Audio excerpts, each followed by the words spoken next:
The end of the war in Afghanistan doesn't mean the end of threats to our nation.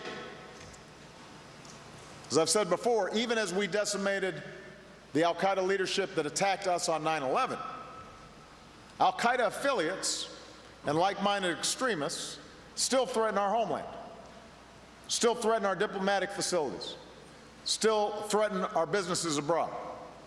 And we've got to take these threats seriously and do all we can to confront them.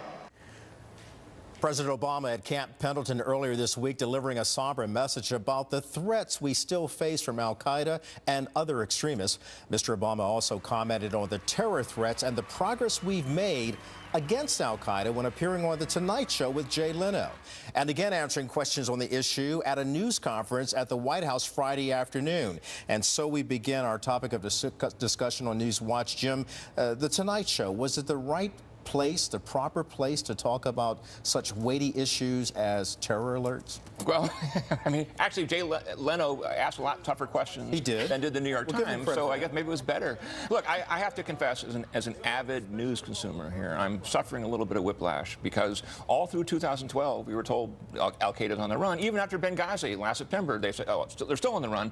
And now we see, a situation where the embassy is being evacuated. It reminds me of watching the helicopters of the Saigon embassy in 1975. And, on the front page of the Wall Street Journal on Friday, there was a sign from anti-Morsi protesters saying, Obama, you can't fool your people in the world anymore. You finance and back terrorism. Now, that might be, well, that's just one protester. It's actually, but the general who's now in charge of Egypt, al-Sisi, said pretty much the same thing to the Washington Post last week. So I'm having a hard time processing what's happening here. Maybe the mainstream media can help me sort it out.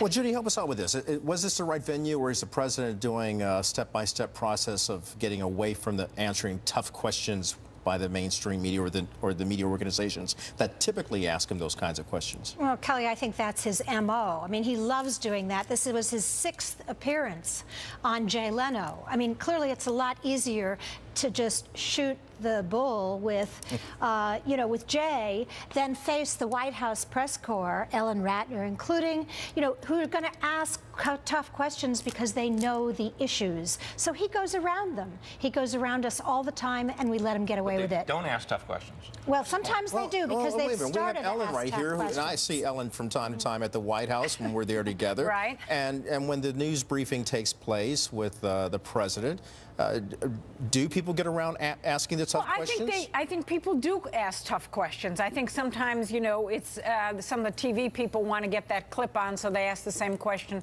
time and time again in different ways. But I do think the tough questions are asked. And my view is any time he can ask questions, whether it's Jay Leno or anybody, that would be good.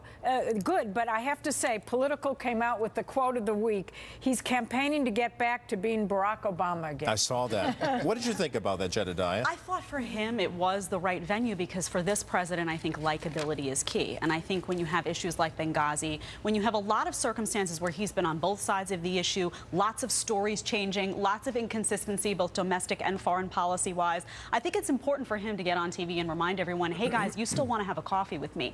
You still like me. I'm still the guy you voted for. So I think for him, that was a big win to choose a forum. So this is a president who wants to be popular, so he goes to a popular venue, Rich, in order to actually get the kind of support that he's looking for. What say you about his appearance on Jay Leno? It's a softer, gentler forum for him. Yeah, I think Jedediah is right. Why not? I mean, if I was the White House press secretary or director of communications, I'd continue doing as many softball interviews as possible. It's working for the president. Why not?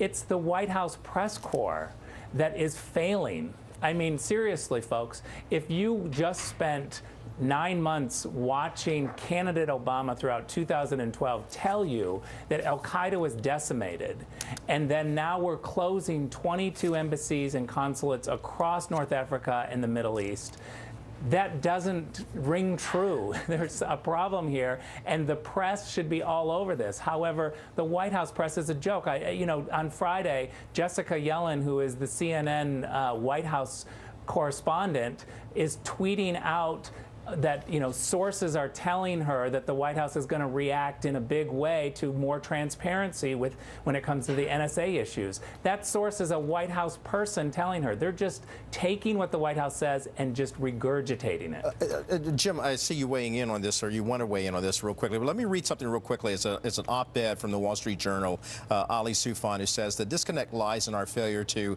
appreciate that while Al-Qaeda Central has been badly weakened by U.S. counterterrorism efforts, the group was never close to being extinguished. It adapted.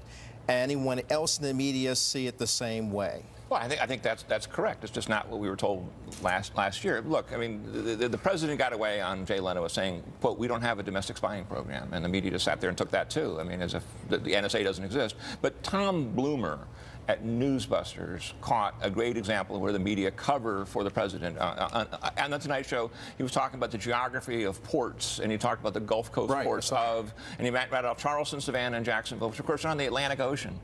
And the AP just inserted, words to cover him on that. It reminds me of the president saying 57 states back in 2008, and of course the media didn't jump on that either.